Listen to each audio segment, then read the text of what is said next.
C'est avec joie que je vous retrouve pour ces 13 séries d'enseignements sur les dons de motivation au service de l'Église. Je suis le pasteur Fabien Larubab et on est arrivé aujourd'hui à la fin de ces 13 séries d'enseignements. On est à notre 13e session et c'était une joie pour moi de parcourir tout cet enseignement. Et pour cette session, on va voir l'efficacité de nos dons. Qu'est-ce que cela emmène quand on travaille dans l'unité et comment l'Église est édifiée. On va voir tous ces détails dans un instant.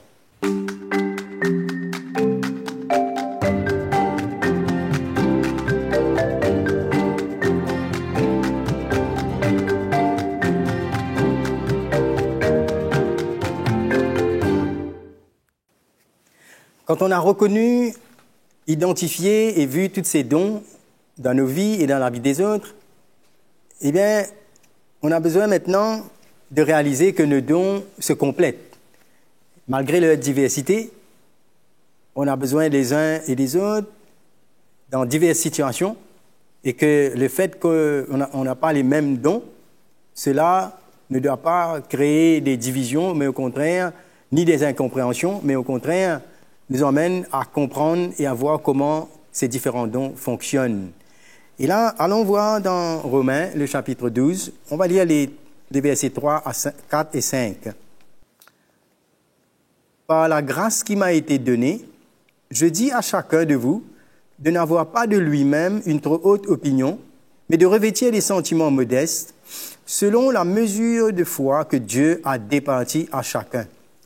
Car comme nous avons plusieurs membres dans un seul corps, et que tous les membres n'ont pas la même fonction, ainsi, nous qui sommes plusieurs, nous formons un seul corps en Christ, et nous sommes tous membres les uns des autres.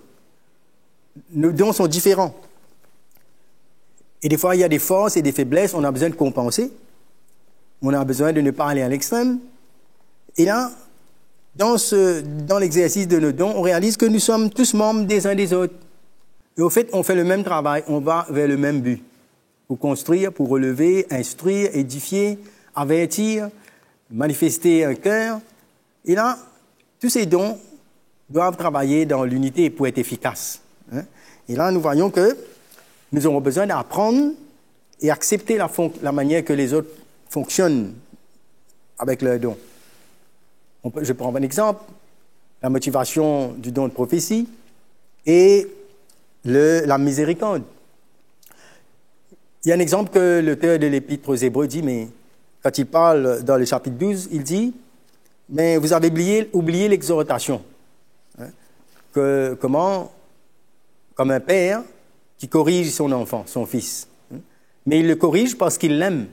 Donc là, on voit qu'il y a la correction, mais de l'autre côté, on voit il y a l'amour.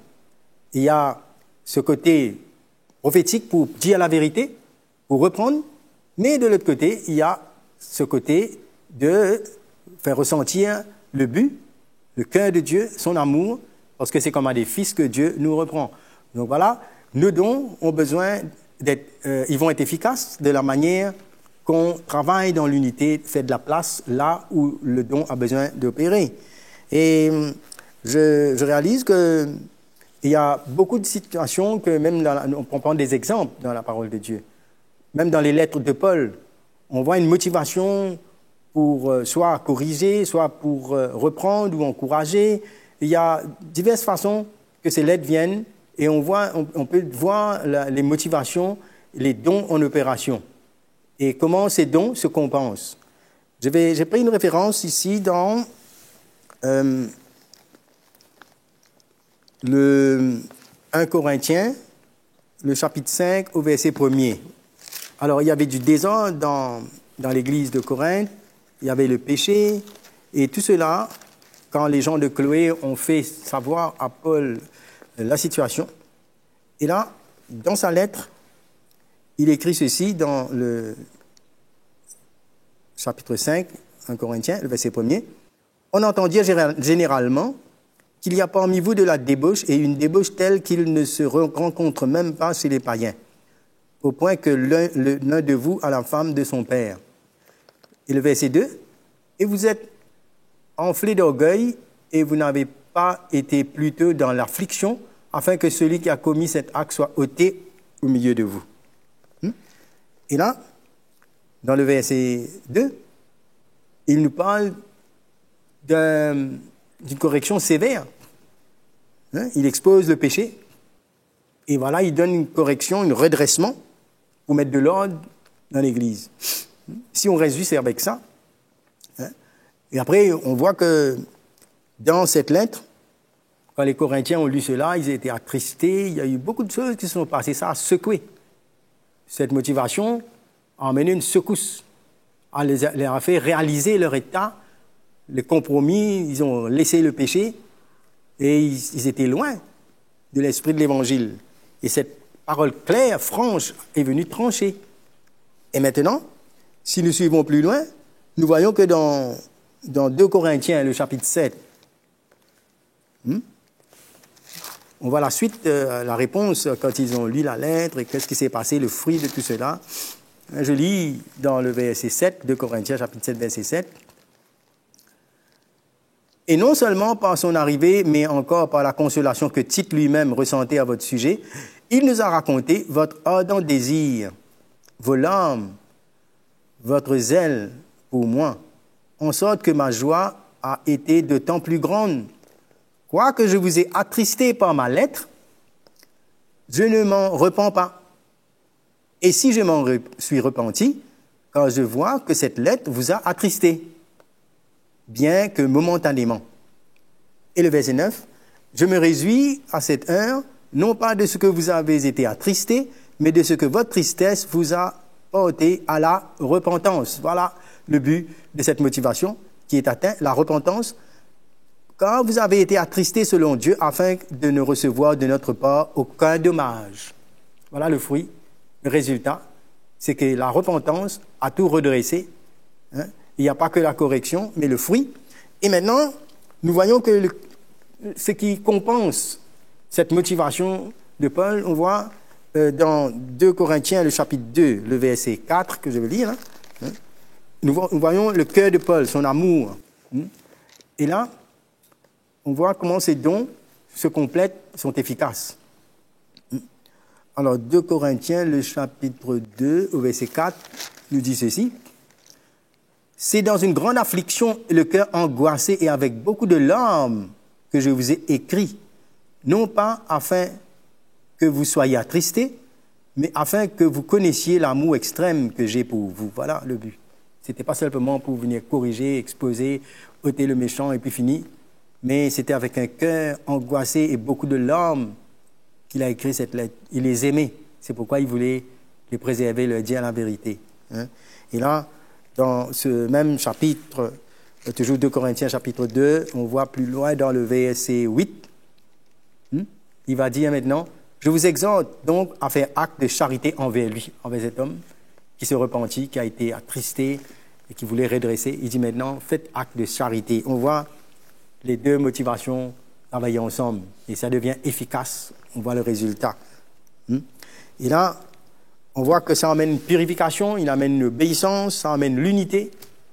Nos dons sont efficaces quand ils travaillent ensemble. Et là, comment on a besoin tout le temps de voir où sont nos forces et où sont nos faiblesses pour que les autres puissent arriver à compléter cela. Nous voyons que les dons doivent fonctionner. Pour fonctionner efficacement, il y a besoin de travailler dans la relation, dans l'unité. On a besoin de voir que sans cette unité, sans cette relation avec les membres de la famille de Dieu, on n'arrive pas. Et si je revois dans Romains, chapitre 12, le verset 9, je vais lire tous ces versets, au fait, depuis le verset 9 à 16, il nous parle de relation avec les autres membres de la famille de Dieu. Il dit que l'amour, le verset 9 nous dit que l'amour soit sans hypocrisie, ayez le mal en horreur, attachez-vous fortement au bien, par amour fraternel, soyez pleins d'affection, les uns pour les autres. On cherche l'intérêt des autres. Il dit, par honneur, usez de prévenance réciproque. Ayez du zèle et non de la paresse, soyez fervents d'esprit, servez le Seigneur.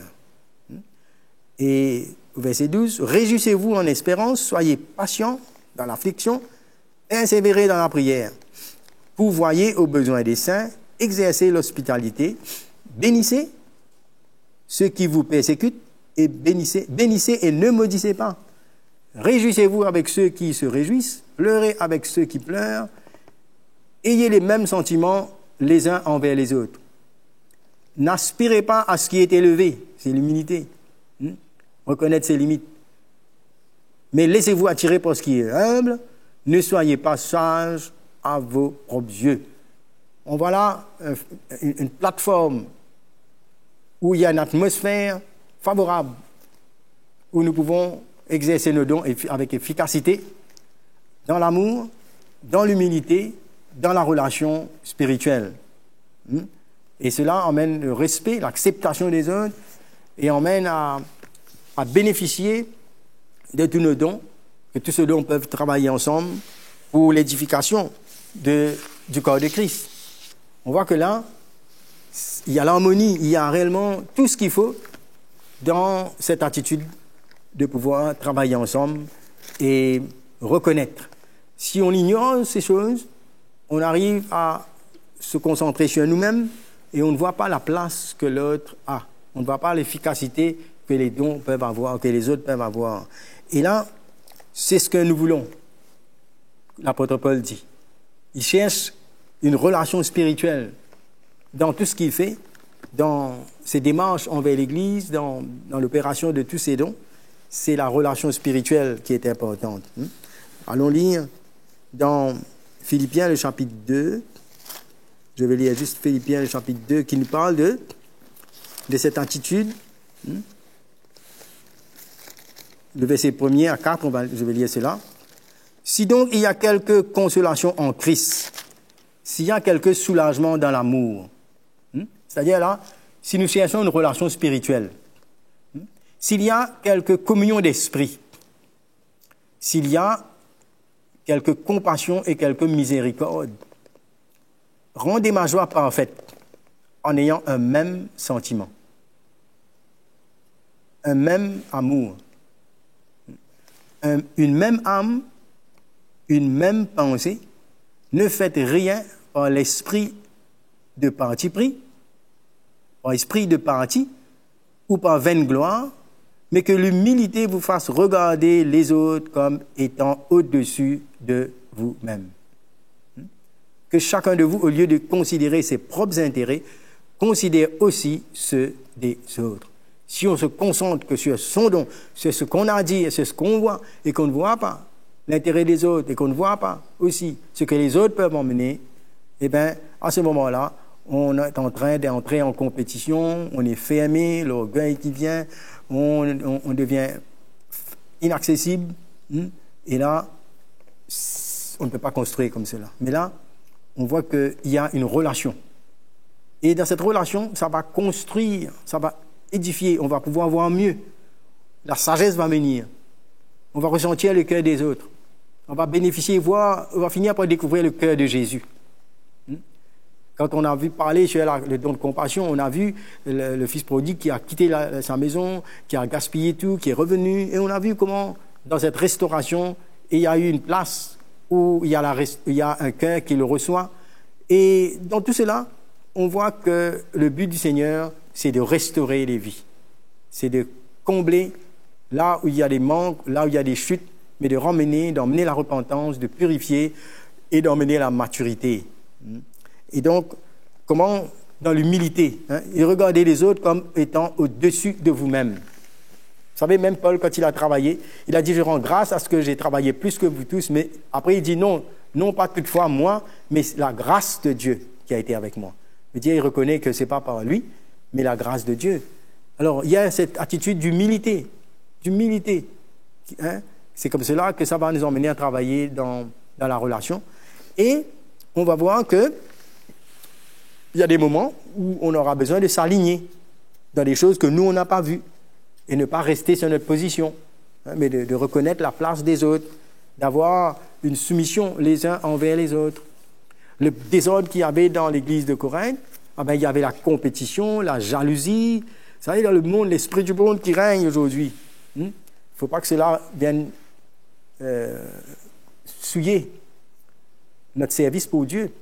C'est pourquoi même au départ, même dans le livre de Romains, quand l'apôtre Paul parle du service qu'on a besoin de différents dons, il nous parle dans le chapitre 12, dès le verset 1er, il dit « Je vous exhorte, frères, par les compassions de Dieu, à offrir vos corps comme un sacrifice vivant, saint, agréable à Dieu, ce qui sera de votre part un culte raisonnable. » Notre vie livrée au Seigneur, premièrement.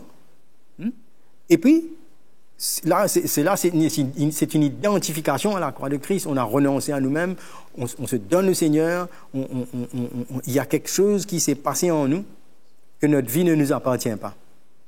Et là, le verset 2 nous dit « Ne vous conformez pas au siècle présent, mais soyez transformés par le renouvellement de l'intelligence, afin que vous discerniez quelle est la volonté de Dieu, ce qui est bon, agréable et parfait. » Vous savez, quand cet renouvellement vient, on est humble, on réalise qu'on ne connaît pas tout et que dans une situation, on n'est pas un spécialiste qui peut tout résoudre, mais il y a quelqu'un d'autre qui peut voir ce qu'on n'a pas vu.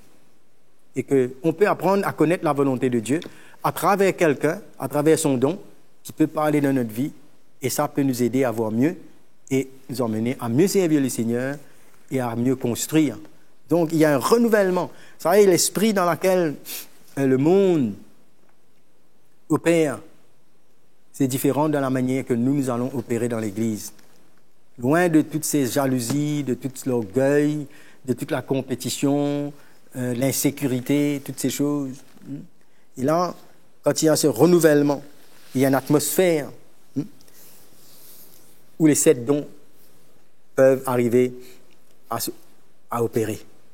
Nous voyons que la base même de tous nos dons, c'est l'amour. Quand on lit ici, dans tous les dons, les 7 dons, il termine avec le don de compassion, la miséricorde.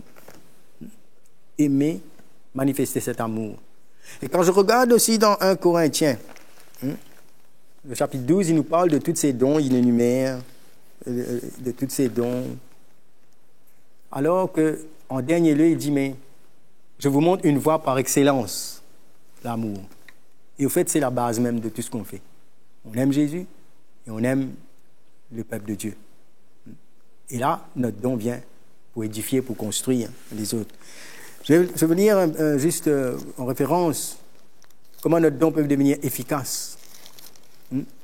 Quand on aime, quand on travaille dans l'unité. 1 Corinthiens, le chapitre 13, je lis à partir du verset 4, il nous dit « L'amour est patient. Il est plein de bonté. » Patient. Il y a un moment donné, on doit parler, à un moment donné, on doit se taire, à un moment donné, on doit agir, à un moment donné, on doit attendre. Attendre à ce que le Seigneur lui-même intervienne. Attendre le temps et la manière du Seigneur. Il est plein de bonté. Il ne garde pas l'amertume. Il a un cœur généreux dans son cœur pour faire de la place. Il fait du bien. L'amour n'est point envieux. L'amour ne se vante point. Ce n'est pas parce que j'ai un don que Dieu m'a utilisé aujourd'hui que je suis meilleur que l'autre. Je ne sais pas. L'amour ne s'enfle point d'orgueil. Ça gêne, ça pollue l'orgueil. Alors que tout doit se faire quand on aime, on ne peut pas se mettre dans une position plus grande, mais on est un serviteur. Il ne fait rien de malhonnête. Il est intègre, il est sincère. Il ne cherche point son intérêt. Il ne s'irrite point. Il ne soupçonne point le mal. Il ne se réjouit point de l'injustice, mais se réjouit de la vérité. Les chutes des autres, même si quelqu'un ne nous a pas écoutés et qu'il tombe, on est triste, on ne se réjouit pas. Mais on est patient, on est encore prêt à le relever. Quand l'enfant prodigue est revenu, le père ne lui a pas dit, ben tu vois, regarde. Et voilà, il commence à lui faire un sermon. Mais non, l'amour est plus grand. Il courut, ému de compassion, il courut. Cet amour nous emmène à courir, à ne plus regarder le passé en arrière, la condamnation, mais à voir que le fait que le Fils est revenu, c'est que la repentance a fait son œuvre. Quand la repentance fait son œuvre, on n'a plus rien à dire. Parce que c'est le Dieu qui juge et qui a pardonné et qui a accepté. Et tous nos dons doivent aller vers la direction que Dieu fait. C'est là que cela devient efficace. Il supporte. L'amour ne s'irrite point, il ne soupçonne point le mal, il ne se réjouit point de l'injustice, mais il se réjouit de la vérité. Il excuse tout, il croit tout, il espère tout, il supporte tout. Donc, on voit là qu'il n'y a pas de place pour la jalousie, pour être envieux, pour la compétition, et on ne cherche pas notre propre gloire. Très important, c'est là. On peut arriver à tenter de se glorifier. Ah oui, c'est moi. Mais dans cet esprit, cette attitude où on sert le Seigneur, quand ce fondement est là, quand notre vie est livrée, on s'identifie à Jésus-Christ, et là, il n'y a pas de conflit. On travaille dans l'unité. On va voir que tous ces différents dons ont leur place, ils ont leur valeur, on les respecte, et on aime, et on encourage chacun à s'épanouir et à porter ce dont il a reçu du Seigneur pour qu'on puisse grandir et nous aussi, en retour, répondre à l'appel de Dieu. Et là, nous voyons qu'il n'y a pas de conflit donc dans les dons. Et les dons ne se contredisent pas. Au contraire, même s'ils sont différents, ils se complètent, ils vont dans la construction. Dans le livre de Corinthiens, 1 Corinthiens au chapitre 12, je peux lire à partir du verset 25, 26, 27, il nous parle de différents membres, mais qui ne se déchirent pas, qui ne sont pas en compétition, mais ils se complètent. Alors, 2 Corinthiens, le chapitre 12, verset 25, il dit, afin qu'il n'y ait pas de division dans le corps, mais que les membres aient également soin les uns des autres. La différence, c'est pas pour être divisé, mais c'est pour que nous puissions avoir soin les uns des autres. Avec toutes les différentes motivations qu'on a, c'est pour prendre soin des autres. Et si celui qui a le don de motivation de la prophétie est passé par là, et que l'autre de la miséricorde est passé, c'est pour prendre soin, c'est pour encourager, c'est pour aimer. L'exhortation va faire sa part. Celui qui donne, celui qui organise, toutes ces choses contribuent. Et là, il nous dit, et si un membre souffre, tous les membres souffrent avec lui. Si un membre est honoré, tous les membres se réjouissent avec lui. Vous êtes le corps de Christ, vous êtes ses membres, chacun pour sa part. Et là, on peut voir que les différents membres, leurs différences ne sont pas là pour se déchirer, mais pour se construire. C'est comme quand il dit, le pied ne peut pas dire à l'œil, je n'ai pas besoin de toi, ou la main, mais chacun a besoin. On a tous besoin des uns des autres, on a tous besoin de prendre soin des uns des autres. Et quand on comprend dans l'Église, dans le corps de Christ, pourquoi telle ou telle personne est motivée de cette manière, à ce moment-là, ça emmène une coordination, une harmonie, et on apprécie de jour en jour. Peut-être on ignorait. À chaque fois, on voyait quelqu'un, sa motivation, mais on ne savait pas, mais tout le temps, il est de cette manière. Pourquoi? Mais maintenant, à la lumière de l'Écriture, on comprend maintenant pourquoi on agit différemment dans une situation. Pourquoi on n'agit pas tous de la même manière. Quoique, on est tous appelés à dire la vérité. On est tous appelés à nous exhorter les uns les autres. On est tous appelés à prendre nos responsabilités. On est tous appelés à donner. On est tous appelés à exercer la miséricorde. On est tous appelés à servir. Quelque part, l'un de ces dons doit avoir une part dans notre vie. Mais bien sûr, il y a des dons qui sont prédominants. Quelqu'un peut avoir un don motivation de la prophétie qui peut dire la vérité, mais aussi il peut être animé aussi d'exhortation, pour encourager, ou un autre don. Donc, tous ces dons ensemble se complètent et deviennent efficaces lorsque nous travaillons dans l'unité et que nous marchons vers la croissance et la maturité. J'ai un exemple que j'ai eu et que ça peut nous aider à voir. Et allons prendre un exemple dans la pratique, quelqu'un qui est invité à un déjeuner, et voilà que la table tout est organisé, et maladroitement, il tape avec la table et l'assiette se casse. Celui qui a les dons de motivation de prophétie va lui dire, mais regarde, qu'est-ce que tu as fait? Il fallait pas, tu devrais faire attention. Celui qui a le don d'exhortation Eh bien là, lui, il va l'encourager, il dit, ben, t'inquiète pas, la prochaine fois, tu ne vas pas faire comme cela, tu vas apprendre maintenant, c'est une expérience que tu as eue. Celui qui a le don de donner, de servir, lui, il va tout de suite ramasser les morceaux cassés et essayer de replacer l'assiette et pour remettre le repas. Il va encourager, tout de suite, il va servir. Celui qui a le don de motivation d'enseigner, il va expliquer, mais tu sais, à la hauteur que la table était, c'est pourquoi tu as tapé, donc la prochaine fois, il te faut ne pas venir dans la même hauteur, etc. Il expliquer cela. Celui qui a le don de présider, d'administrer, il va tout de suite dire, voilà, on a tant de temps, le repas on doit commencer à manger, donc il va dire à celui qui sait, dépêche-toi, emmène tout ce qu'il faut pour nettoyer, et il va dire même à celui qui a le don de donner, celui qui donne, lui, il a fini d'organiser, voilà, je vais acheter l'assiette, une autre assiette, et puis, voilà, et donc il va dire, dépêche-toi avant, quelle heure tu reviens, remets en ordre, et celui qui a la miséricorde, il va bien mettre sa main sur l'épaule de la personne pour lui dire, je sais que ce que tu as ressenti, ça t'a choqué quand ça a cassé, ne t'inquiète pas, on t'aime, et voilà, finalement, tout est organisé, l'assiette est remise et le repas est servi, le but est atteint. Différentes façons de réagir dans le corps de Christ avec nos différents dons. Et c'est réellement une joie de reconnaître la beauté de l'Église avec ses dons de motivation. C'est ces dons qui, sans se rendre compte, on les voit à l'œuvre dans nos vies de tous les jours. Mais à la lumière des Écritures, allons accepter notre identification avec Jésus, accepter qu'il nous transforme, ce renouvellement, et qu'on puisse le servir dans l'humilité, dans l'amour, chercher l'intérêt des uns et des autres, et emmener nos dons, ne pas les cacher, mais en même temps, reconnaître. Ça nous apprendra à plus reconnaître les autres et encore mieux nous donner pour la construction de l'Église du Seigneur. Nous sommes reconnaissants au Seigneur de nous avoir donné tous ces dons afin qu'on puisse le servir.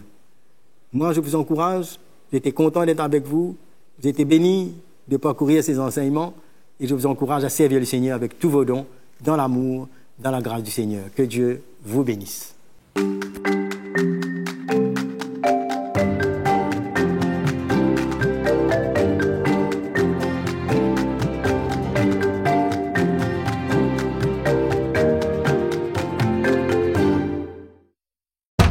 Contactez CityMI au +33 6 28 05 67 89 ou visitez www.citymi.org.